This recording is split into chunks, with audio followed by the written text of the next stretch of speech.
Hey, it's Mark Andrews with episode 13 on this Halloween week. CFOA plays of the week. Hey, it's the last day of the season for us. It's October 26th as I record this. I can't believe the season's already over. Playoffs are coming. We got some great plays from Orange County. Let's get rolling.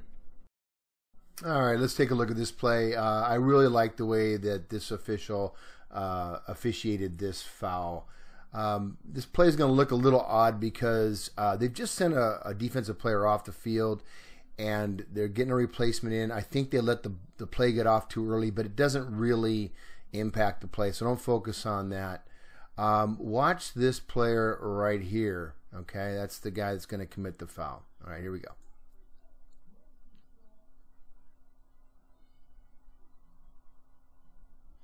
You see that little shove, and you see a flag. Watch the official. He dead ball officiates. See how he's turned towards the action. Got the dead ball spot, and now he's reporting the foul. If you're wondering why he's grabbing his the top of his shirt, it's because these guys are using radios, and so he's reporting the number to the other official on the other side of the field. So that's why it looks a little funny there. Let's take a look at this. Let's break it down a little bit. All right, I'll turn the annotations on. All right, here we go. So watch that action right there.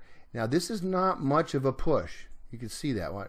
You know, this isn't big contact, but it's significant. It's right at the point of attack, and it's enough to throw him off his balance and make him miss that quarterback. And I'm really impressed that this official got that action. You know, he has a lot to look at over there. And so he picks it up. Great get.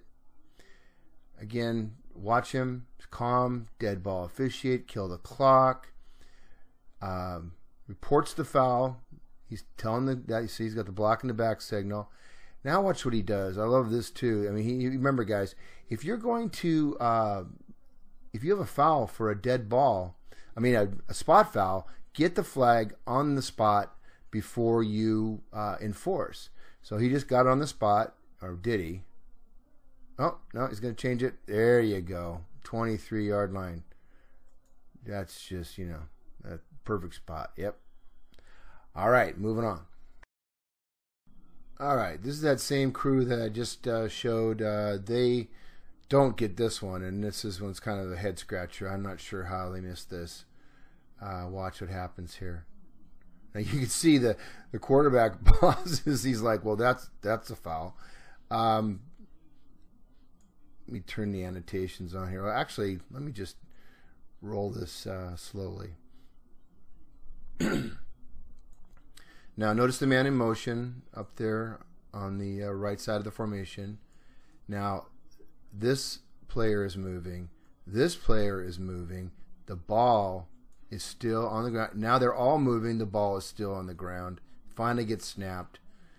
And nobody gets this. And I mean, we got the headlines, the umpire, the referee, and the line judge should have all had flags on this. I don't know how this didn't get called. Let's take a look at it one more time. So don't let motion distract you. You still got to keep your eye on the ball and make sure that movement does not occur before the ball is snapped. All right, moving on. All right, this is that same game. Listen, I'm not picking on these guys. I just picked a couple games to look at and break them down. This is a very good crew. I think they miss a false start here. Watch the right tackle. Do it in slow motion. Yeah, he comes up just a little bit early. Really bad snap. What I want to focus on is this pass and the mechanics and the responsibilities.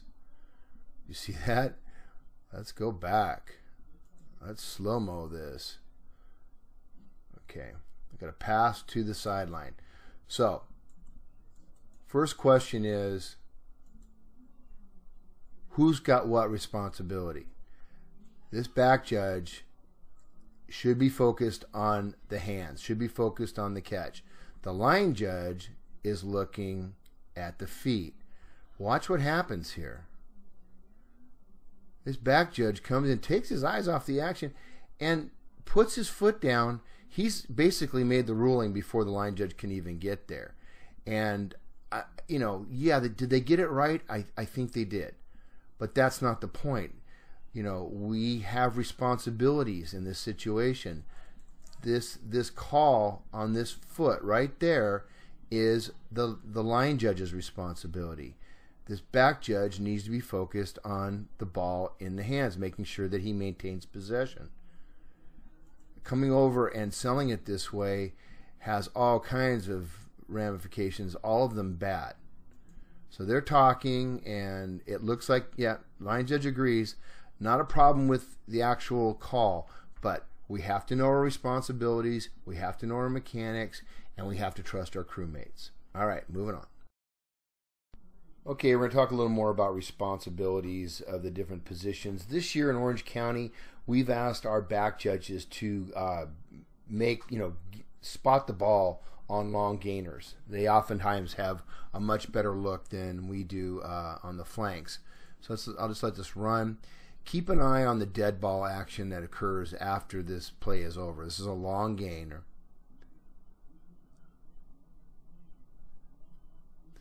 Okay, he's out about the 12 or 13 yard line. Watch what happens. You see the white player come in and shove the red player. And now the line judge gets it, and that's awesome. That's great job of officiating. But the back judge could and should get this action. He's got to clean up. So I like the way he spots.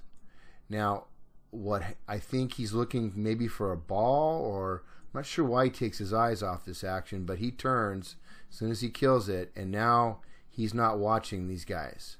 Watch, he'll even come close, start to face the. Now he's looking over here, maybe at the line judge. I don't know what he's looking at, but he's not looking at this.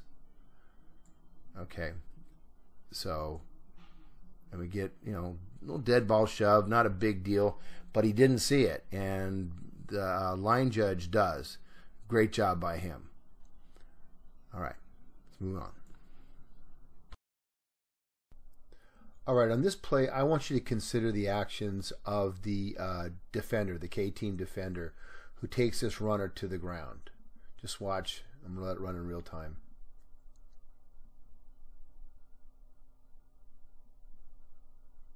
Now, when I saw that initially, my thought was, wow, that was a really hard, tackle. But that was about it. And then the crew chief for this game actually sent me his film review for his crew. And here's his comment. I would have supported UNR on this play for the body slam. And I hadn't even thought of that. So I started thinking, well, what is unnecessary roughness, So I went to Steve Coover, and Steve's response was, right out of the rule book, any other contact which is deemed excessive or incites roughness, it's 100% judgment. So in other words, it's up to you to make this judgment. And he said he'd support a foul. So what here constitutes the foul?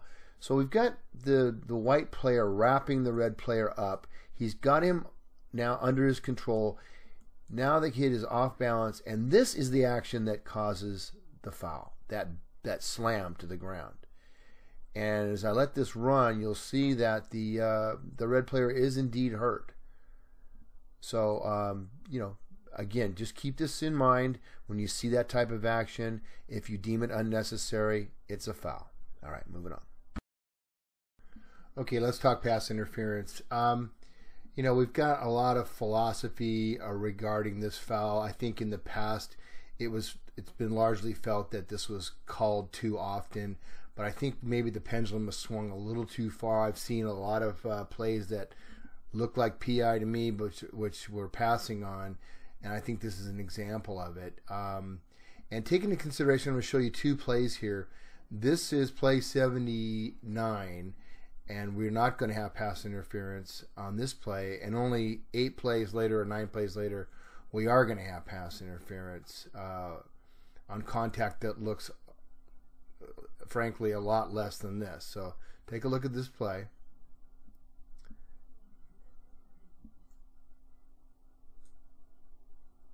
Okay, you can see right there that there is a grab and restrict by the defender. The defender's beat. He's got a hold of him. Now there's a little bit of a tripping action right there. That maybe the back judge is what he thought this was a feet tangle rather than a PI. Let's take a look at it from the end zone.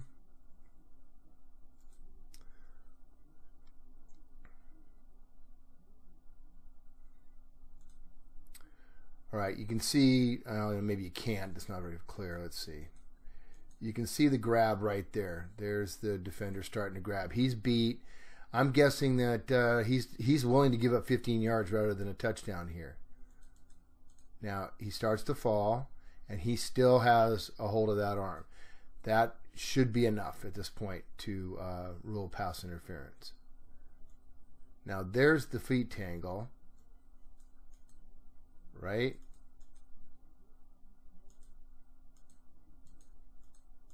Right there. You can see the 2 feet come together. We still have the arm being held. Now watch that, trips the receiver. And the arm is still being held throughout that entire process. This is definitely pass interference and should have been ruled that way.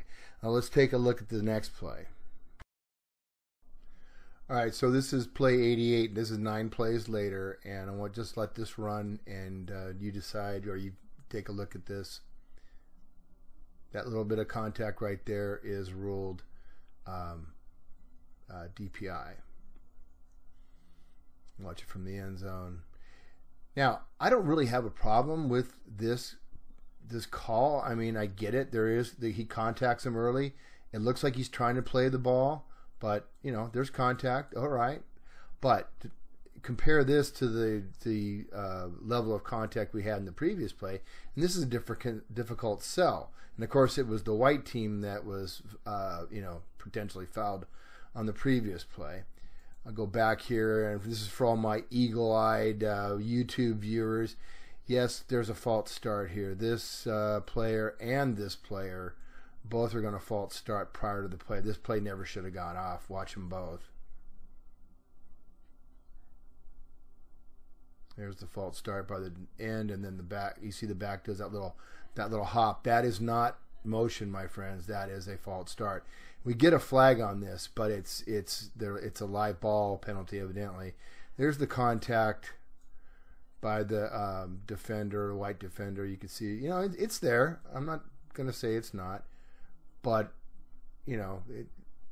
it's incidental. He is playing the ball. I would have been fine if they'd have passed on it, or, I can support the DPI as well. Here's a little hop by the back. See that? That is not motion, my friends. As I said, that is a false start. So this play should have been killed right off the bat. Watch that. There's the contact. Okay, so consistency. Right? We set the bar with that previous play, and now the bar has been changed with this play. So we want to be consistent. All right, let's move on. All right, same game. First thing I want you to look at before we look at this, notice where the ball is. It is right on the 45. Why am I bringing that to your attention? It's because the result of this play was ruled an illegal forward pass. And, of course, the line of scrimmage is very important in determining an illegal forward pass where the thrower is beyond the line of scrimmage. Okay, so let's take a look at the play.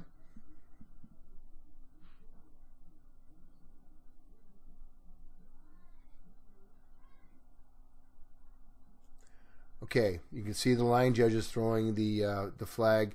The head linesman who ball is thrown towards is ruling incomplete.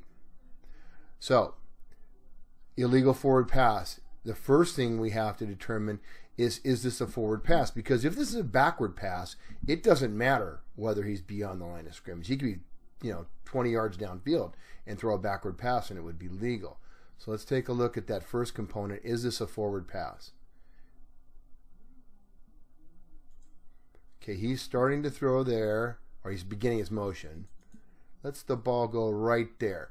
Now, we obviously don't have a camera right down the 45, but I think we can safely say that that ball is released just short of the 45, and watch where it goes. The receiver, it's thrown behind the receiver, and it's tipped at right on the 45. So I think this is a forward pass. Okay, so the first component is there. We have a forward pass. Is he beyond the line of scrimmage when he throws? As we just stated, he's short of the 45 when the ball is released.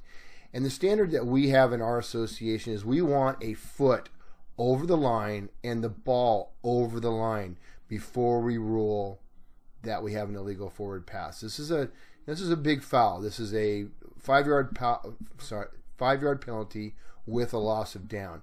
So we want to be careful about making this ruling.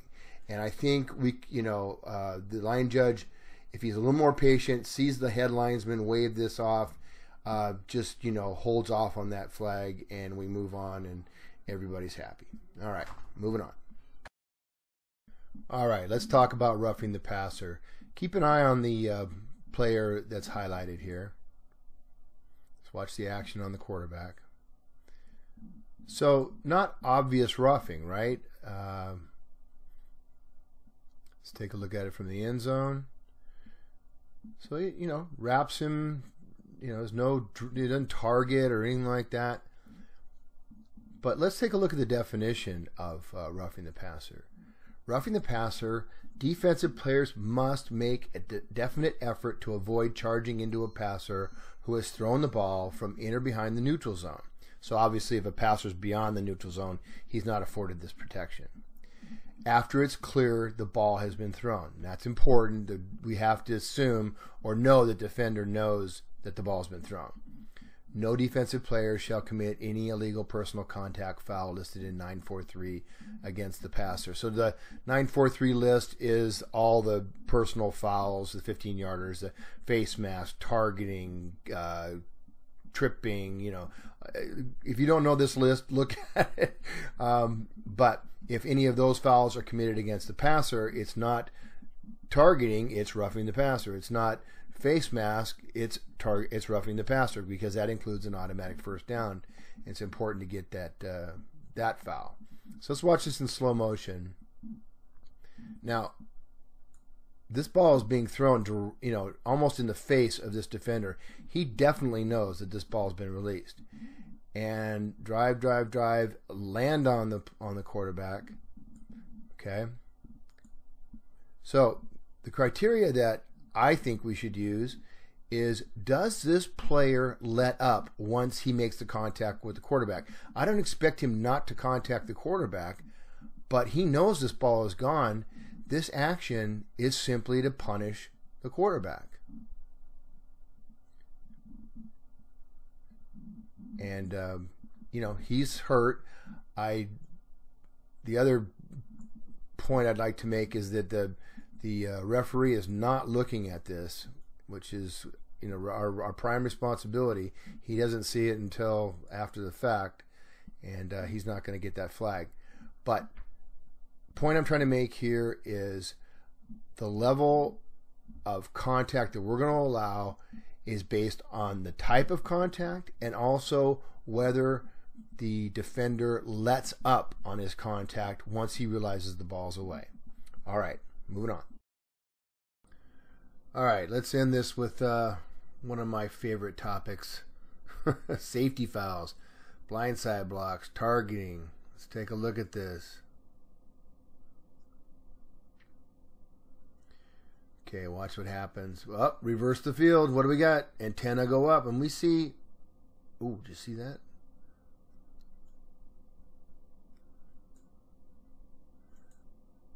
Now, once he reverses, we got some pretty good blocking here. That is clean.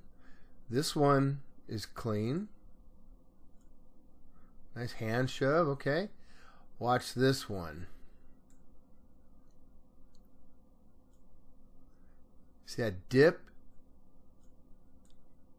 Okay, so guys, when we see that dip and then the launch upward, all right, look at the helmet contact there.